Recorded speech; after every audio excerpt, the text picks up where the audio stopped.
Assalamualaikum warahmatullahi wabarakatuh. Halo semuanya, kembali lagi dengan saya Jahrato Febrianti dari SMKN 1 Majalengka kelas 11 TKJ 1. Di sini saya akan membahas materi seputar mikrotik MTCNA Preparation. Kali ini materi yang akan saya bahas mengenai failover dan load balance. Ini adalah cakupan materi yang akan kita bahas. Yang pertama yaitu konsep failover dan load balance. Yang kedua ada setting topologi. Yang ketiga ada studi kasus. Dan yang terakhir yaitu konfigurasi trace route. Pertama yaitu konsep failover dan load balance. Failover dan load, dua konsep ini termasuk pada fitur yang bisa dijalankan pada vendor mikrotik. Untuk konsep failover dan juga load balance itu deskripsinya sama metode yang digunakan ketika kita memiliki dua jalur ke internet. Jadi misal kita gambarkan pada topologi yang tersedia di sini, terdapat satu router yang memiliki dua jalur ke internet, ke satu di ISP yang pertama dan yang kedua di ISP yang kedua. Artinya dari semua perangkat klien ini yang terhubung ke router kita, maka memiliki dua jalur ke internet. Bisa menggunakan ISP 1 dan ISP 2. Nah, kalau misalkan kita sudah memiliki jalur seperti ini, maka ada konsep yang kita terapkan yaitu failover dan load balance. Terkait failover, nanti gambarnya ada satu ISP yang aktif dan satunya disable atau menjadi batch queue. Jadi dari semua klien akan dilewatkan pada satu ISP saja. Kalau ISP yang pertama down, maka ISP kedua akan aktif sebagai backup-nya. Kalau load balance nantinya kedua ISP tersebut akan aktif dan bersamaan. Selanjutnya yaitu setting topologi. Siapkan topologi yaitu ada net router ISP 1 dan router ISP 2. Coba cek ISP pertama.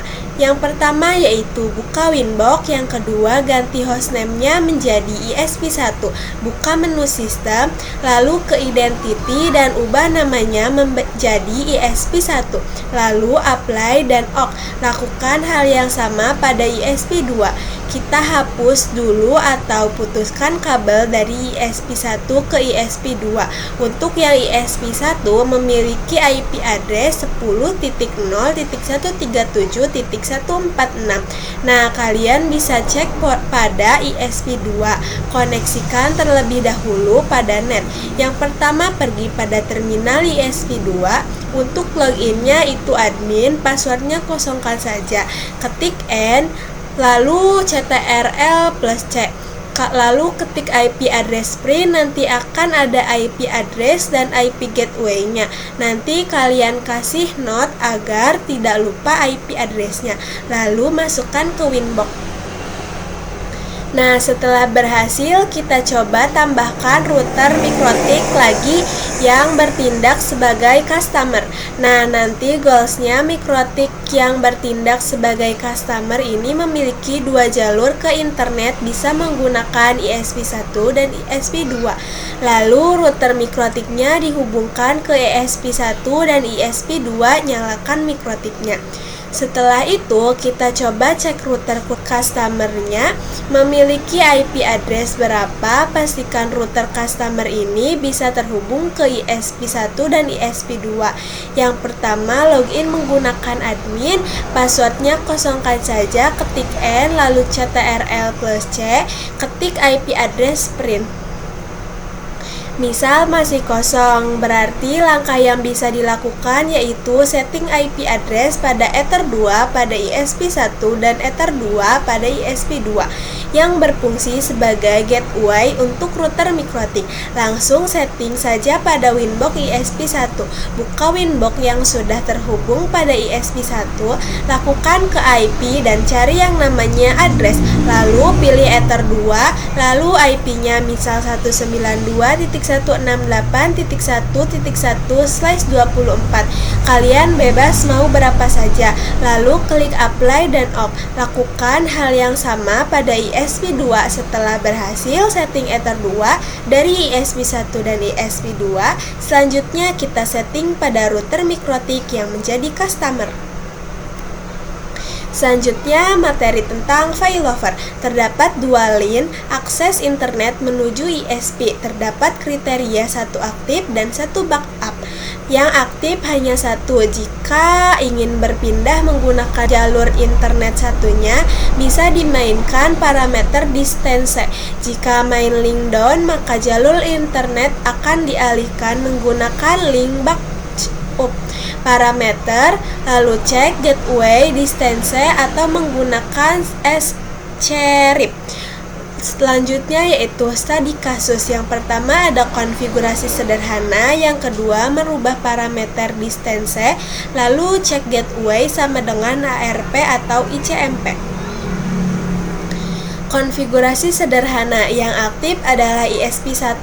Nah, saya akan coba mengganti parameter ISP1 sehingga lebih besar dan artinya nanti yang akan digunakan adalah ISP2. Kita coba besarkan distance-nya, misal ISP1 10, maka jalur internet akan berpindah langsung ke ISP2.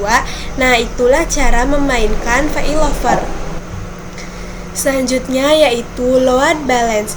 Dua link ISP aktif bisa difungsikan bila kalian ingin membagi jalur internet. Bisa ke Facebook jalur pertama dan yang ke YouTube itu jalur kedua. Load balance dengan metode ICMP yang merupakan improvisasi dari metode round robin load balance. Studi kasusnya ada konfigurasi load balance ICMP dan konfigurasi load balance route rules.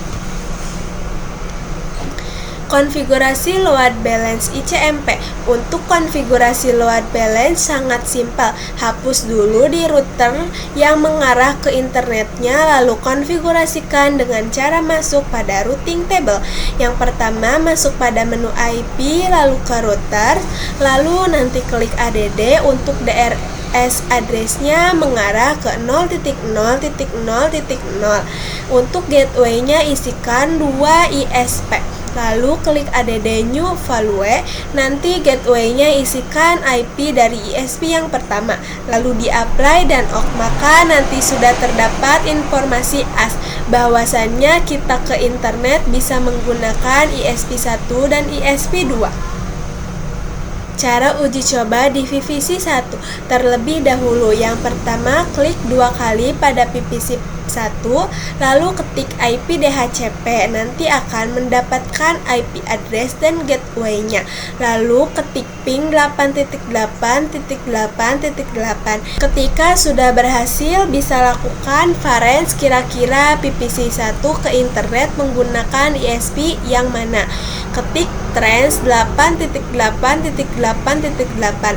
Bisa dilihat bahwasannya PVC 1 kalau mau ke internet dia pertama-tama melewatkan interface bridge router mikrotik terlebih dahulu, kemudian lewatkan ISP 2, setelah itu baru bisa internetan. Lakukan hal yang sama pada PVC 2.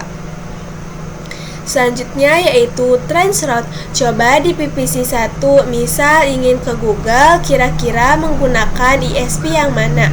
Yang pertama ketik IP DNS 8.8.8.8, lalu show IP, lalu ping google.com, pastikan sudah berhasil. Lalu kita coba cek, misal PVC pertama ingin ke Google, kira-kira menggunakan ISP yang mana? Ketik trace.google.com. Ternyata kalau ke Google dari PVC 1 dia lewat interface bridge terlebih dahulu baru menggunakan ISP 1. Untuk transroute pertama yaitu pada mikrotik terlebih dahulu, kita buka pada menu Winbox. Untuk melakukan transroute bisa pergi pada menu tools, lalu cari yang namanya transrouters. Untuk transroute nya bisa ping 8.8.8.8. Untuk protokolnya pilih ICMP, lalu kita start. Nanti bisa dilihat bahwasannya dari rute mikrotik kita itu dia ingin ping ke internet, dia menggunakan ISP2. Nah, di sini Untuk trace route 2-nya bisa coba ping 8.8.8. Untuk protokolnya pilih ICMP, di sini kita pilih ICMP, lalu kita ketik start. Untuk trace route pada sisi PVC caranya, yang pertama ketik IP DHCP, nanti bisa dilihat IP address-nya. Ketik ping 8.8.8, trace 8.8.8. Jadi kalau dilihat dari topologinya dia menggunakan ESP2. Selanjutnya yaitu konfigurasi load balance router rules. Konfigurasi load balance itu tidak hanya menggunakan ICMP, tapi bisa menggunakan konfigurasi load balance dengan metode router rules. Kita coba menggunakan metode root balance terlebih dahulu. Konfigurasi load balance router rules ini bekerja dengan sistem SRC address. Jadi kita bisa mendefinisikan misal untuk PPC1 ketika ingin internetan harus menggunakan ISP1, dan untuk PVC2 ketika ingin internetan harus menggunakan ISP2. Nah, itu bisa menggunakan router rules. Nanti kita akan melihat misalkan kata kuncinya adalah SRC address, berarti PPC-nya itu harus memiliki IP yang statik. Kalau kita konfigurasi IP pada PVC yang menggunakan IP DHCP, nanti konfigurasi di router mikrotiknya akan berantakan. Maka dari itu kita bisa definisikan PVC itu menggunakan IP statik. Dengan router rules bisa mendefinisikan untuk PVC1 ingin internetan harus menggunakan ISP1, dan juga ketika PVC2 ingin internetan harus menggunakan ISP2. Berarti setting root rules-nya pada sistem mikrotik customer terlebih dahulu. Yang pertama, buka aplikasi Winbox, lalu masukkan pada menu IP routersnya, lalu klik pada bagian menu rules, klik ADD, nanti ada informasi mengenai SRC address. Di SRC address masukkan satu persatu. Misal untuk yang rules pertama, definisikan untuk PVC1, masuk IP PVC misal 10.10.10.11. Untuk tabelnya isi mandiri misal PVC1, lalu apply dan lakukan hal yang sama pada PVC kedua. Setelah berhasil, kita tunjukkan ke internet, ke menu IP, lalu ke new router, nanti tambahkan manual ke internet secara satu persatu. Untuk DST address-nya 0.0.0.0. Gateway-nya untuk PVC1 menggunakan ISP1, jadi kita masukkan IP address-nya dari ISP1. Untuk routing mart-nya pilih yang PVC1, klik apply lalu klik OK, lakukan hal yang sama pada PVC2. Nanti akan terlihat dua default router yang mengarah ke internet dengan dua jalur ISP yang dua-duanya aktif. Sekian presentasi yang bisa saya paparkan untuk materi kali ini. Kurang lebihnya mohon maaf. Jika kalian tidak paham dengan materi yang saya paparkan, kalian bisa buka web kalian masing-masing. Terima kasih. Wassalamualaikum warahmatullahi wabarakatuh.